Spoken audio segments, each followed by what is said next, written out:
we're going to go over exercise 14.2 on page 392 in your book, recording sales on account and sales returns and allowance transactions. I'm not going to go every transaction in this exercise, but I'm going to go over a couple of them. You have your general journal here, and on September 1st, it says, sold $300 in merchandise plus sales tax of $18 on account to James Palmer. So we record the year here. Down, it's the month of September. We're on the 1st. And it's accounts receivables, because remember, you always record the debit first.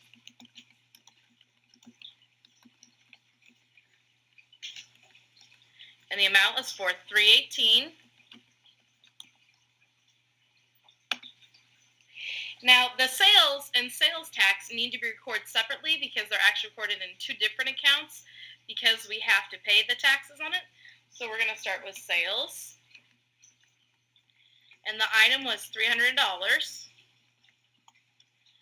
And then we have to do, sales tax payable.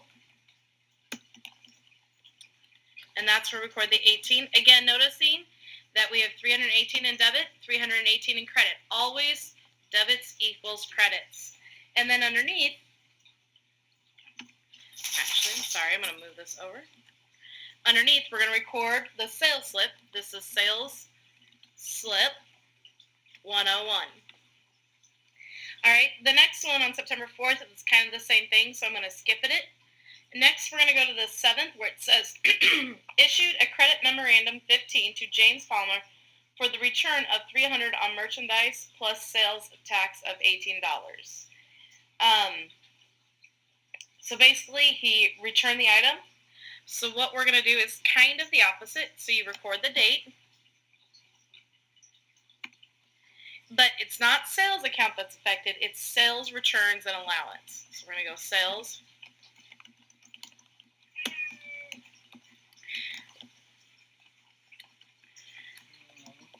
300. We also are going to debit the sales tax payable.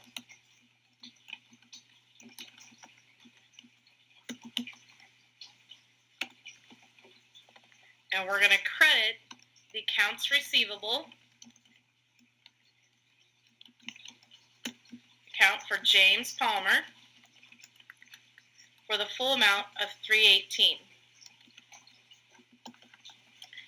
And, the item that we're going to list under is the credit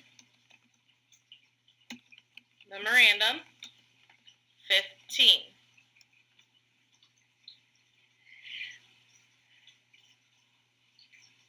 Okay, those are the two examples that you're going to need to know on this example is how to record as sales on accounts receivable and how to do a sales return with accounts receivable and sales tax payable.